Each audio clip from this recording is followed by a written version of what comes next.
Here's another thought experience I've had.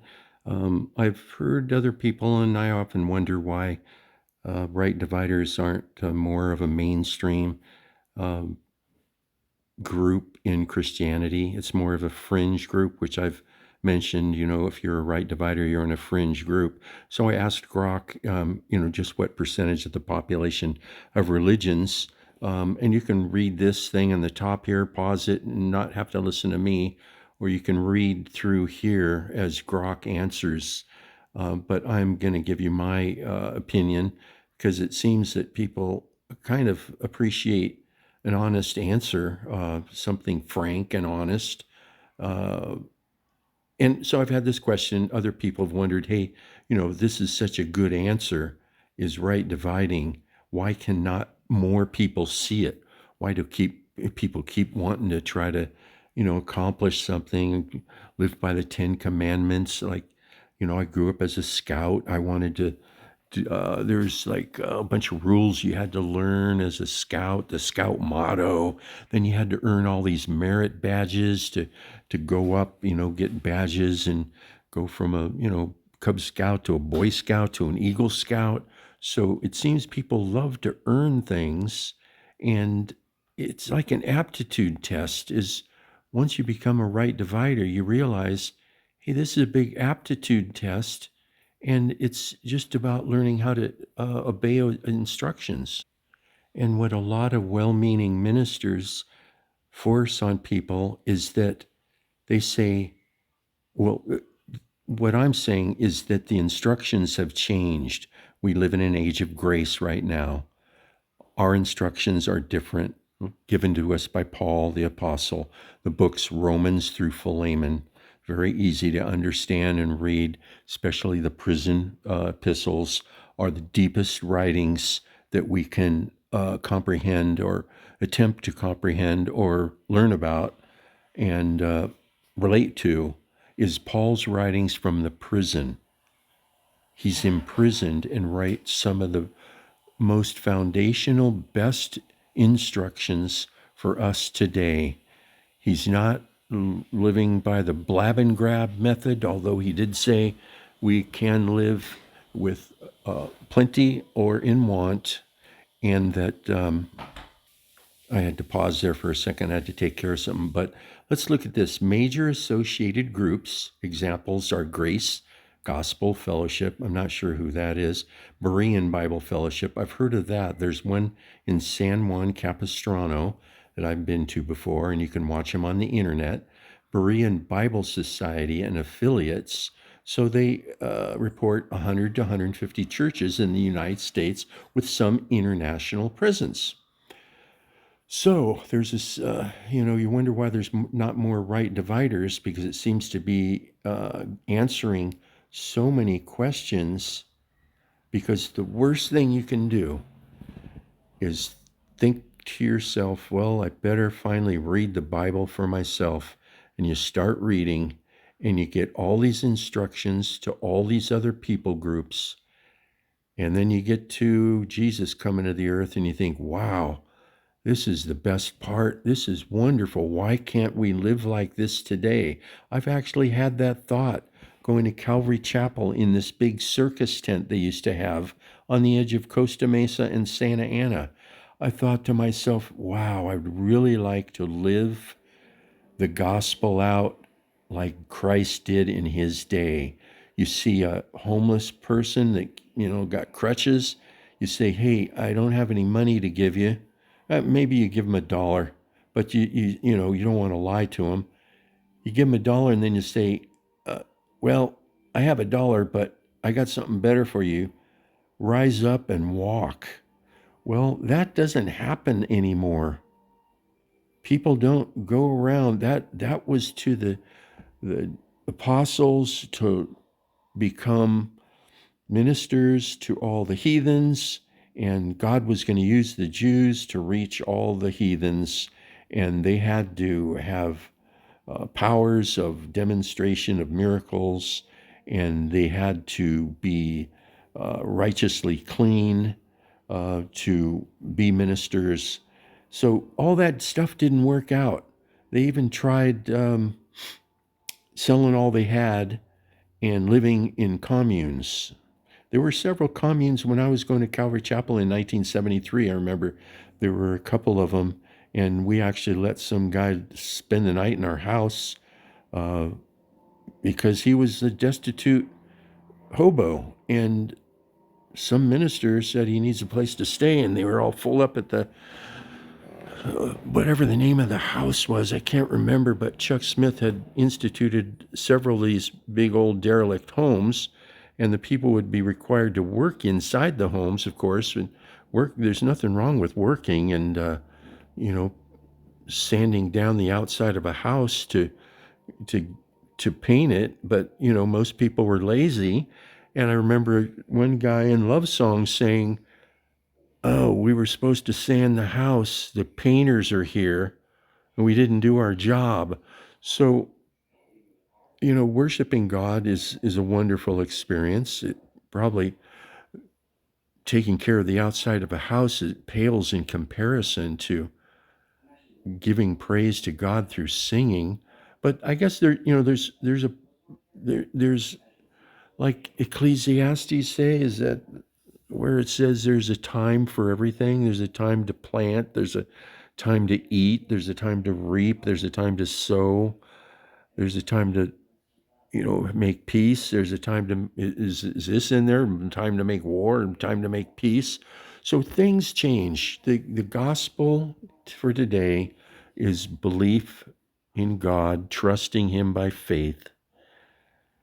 And we are to trust Him without seeing Him, without relying on miracles like the Jews needed to see miracles. We don't need to see miracles. We just have faith in God, mainly that He's going to uh, let us into heaven when on Judgment Day. That He's the judge. We have an advocate that paid our price. You know, we're just not walking in there nilly-willy committing dozens of crimes, and the judge says, "Oh, you know what? He's not very smart. Let's just let him off. You know, he did a lot of bad things and should be going to jail, but, you know, didn't know any better, so he gets to go out again." And without, you know, being rehabilitated or anything, or answering for his deeds or admitting he was wrong for doing them, which all applies to the devil, and that he's incorrigible. And it's, you know, why does God allow evil? Well, why is God allowing the devil to continue to exist? And He's going to let him exist through some more final chapters here, all predicted and proclaimed and prophesied in the Bible, is written about, which is why the Bible is so fascinating. We all want to know what's going to happen in the future. We'd like to know where to invest our time and our efforts. And, you know, a lot of effort is given into wondering where we should put our money to, you know, either buy equipment. That's what I did. Thought, well, I've got to make a living. I can buy these tools and do these different things, and have several different businesses that I've had. And I found that God has taken care of me through being like a silent, hidden partner that's guiding and helping and restraining. I think that's another good part, is that God is a shepherd. I think we're still to look at God as Christ as our shepherd, the good shepherd, and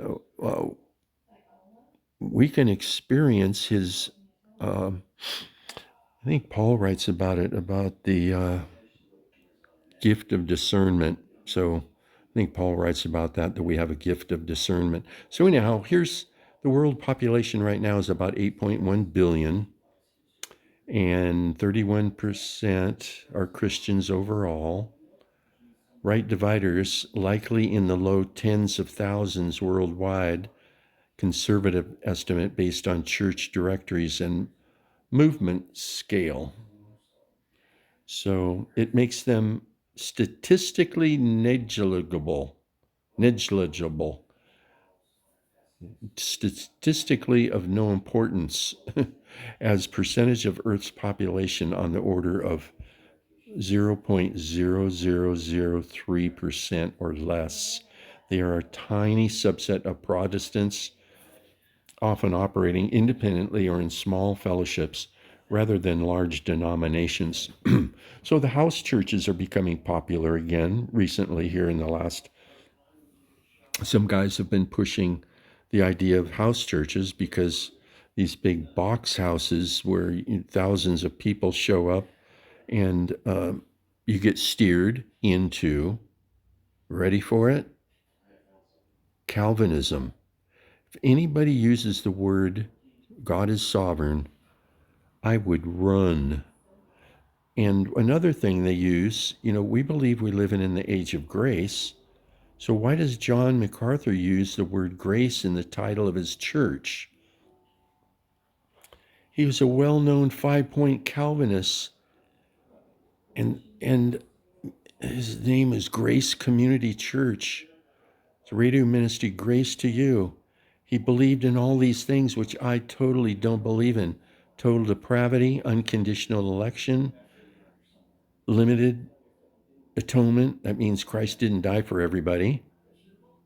And I think that's something the devil would want to get out there, that, hey, Christ didn't die for us, the angels, so maybe he didn't die for you. And that's the main reason why people leave Calvinism, is you have no way of knowing if God chose you or not, because they believe, since God is sovereign, he chooses everybody to either be with him forever in eternity or to be forever in eternal hell.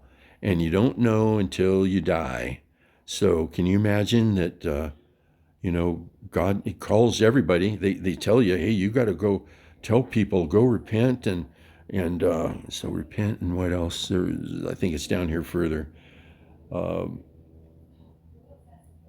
So anyhow, I think it's a doctrine of the devil, because the devil can accuse God of, well, God, you're not fair. You didn't choose me, or actually, God, you made me this way. You've divinely decreed everything, and you're not fixing me. So you're bad because it's your fault that I'm an evil entity. So I think that Calvinism has many doctrines that the devil would love to get out there. Plus, if you never know you're saved, I mean, you get up to the pearly gates and, oh, look, I repented and I worshiped God and everything. And, oh, sorry, you're not on the list. Oh, gee, you're not on the list. God, the whole time you wasted all your time. Isn't that funny? Joke's on you. So anyhow, that there's a whole bunch of doctrines that are very argumentative. If you want to become either a Calvinist, get ready to learn a bunch of arguments, twisting God's word. If you want to listen to some beautiful Bible study, look up the word right dividers and see what applies to us today. And if you do want to read the Bible, put your emphasis on the books Roman through Philemon. We can learn from the Gospels a beautiful work of Christ, and he came here to draw the Jews to do his work, and they pooped out on him. So things changed. There's a transition period from in Acts, and he brought Paul, Christianity's main anti-hero. He was killing Christians. And God said, hey, dude, you're fighting against me. And Paul came to his senses and got personal revelation and a very simple gospel that we are to believe that Christ came to the earth. He died, he was buried, and he rose again. And this is all according to prophecy predicted in the scriptures, that this would all happen. And Christ did come in the middle of mankind's whatever on earth is this big entertainment, educational endeavor that God has chosen. And we're going to be we're going to be jurors because jurors have to be impartial. If God is on trial for being unfair, uh, Satan and his angels have seen God, they know him. We've never seen God. We can be impartial jurors, and we need to know the difference between right and wrong because they never ask a 3-year-old to go on the stand and testify. You have to know the difference between right and wrong, and I believe God will even be able to use people that don't believe in him because I think everybody knows the difference between right and wrong. And on Judgment Day, I think we're all going to be totally shocked. We'll be pleasantly surprised that what we believed in was true and that what a lot of anti-Christian people are totally shocked because what they put down as falsity and fairy tales was actually all true. So anyhow, I think I've summarized why there aren't more like-minded believers. And sometimes, there's a really funny joke by Emo Phillips that I guess he grew up in a Christian, some kind of Baptist religion, and he was very, very funny comedian. I guess he still is, but he went through this joke about two people meeting, and they're both supposedly like certain brands of Christianity, and they go through, oh, you're this kind of Christian? Oh, me too. Oh, you believe in this? Oh, yeah, me too. Oh, you believe the blah, blah, blah, blah. Yeah, me too. And then they get to one point and they go, oh, you don't believe the baptism of the blah, blah, blah. You go to hell and die, you heretic. So it's so easy to be disagreeable with people, and it's a lot better to keep the simple truths and the simplicity of the gospel, which is that God is love and he has a problem that he's had in heaven spilled over here onto the earth. Problem kind of multiplied because now he's got more cats to herd. What is it called? Herding cats. He had 70 angels go astray, or a group of 70 that several things happened in heaven before we got here. And God is using the humans to educate the angels. And we're looking at the angels and learning by their misfortunes, because I don't think anybody wants to share time with the devil in hell, even if he does think he's going to rule over hell. You just think about it. Our lives are pretty important to each one of us, and the world does revolve around each one of us. Sorry, but we should really think about how to save ourselves. Like in a crashing airplane, you put the oxygen mask on yourself. So yeah, the world revolves around you for that first, whatever time it takes you to realize, hey, here's how to get saved. Put the oxygen mask on, and then you help other people with their oxygen mask. And if they don't want it, and they're, it's like trying to save a drowning person. Sometimes the drowning person will take the rescuer down and kill both of you. So don't feel bad if somebody doesn't agree with you, doesn't want to listen to what we have to say, something we want to share with somebody else. But the good part is God is love. He wants us to live with him forever. And he's planned this all out. He's in charge of the entertainment. You don't go to a party and don't expect nothing to, be of value there at the party. And it's kind of lighthearted to think that we're here on earth. It's a big party, but it can be that. in the old the Jewish ways. They celebrated, they had parties all the time.